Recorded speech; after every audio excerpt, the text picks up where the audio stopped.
রোজাদাররা ছাড়া কেউ রাইয়ান দরজা দিয়ে ঢুকতে পারবে না। আবার বিশ্বনবী বললেন, একবার রাইয়ান দরজা দিয়ে ঢুকার সুযোগ যে পেয়ে যাবে চিরকালের জন্য তার গলার তৃষ্ণা মিটে যাবে। রোজা রাখলে গলায় তৃষ্ণা হয় না?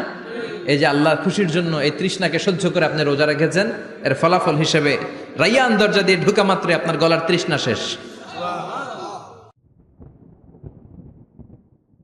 জান্নাতের ভেতরে আমরা ঢুকতে চাই। শপিং মলে যখন আমরা ঢুকতে চাই কোন দিক দিয়ে ঢোকা লাগে? দরজা দিয়ে না, গেট দিয়ে। তো আমরাও জান্নাতের গেট দিয়েই তো ঢুকবো নাকি?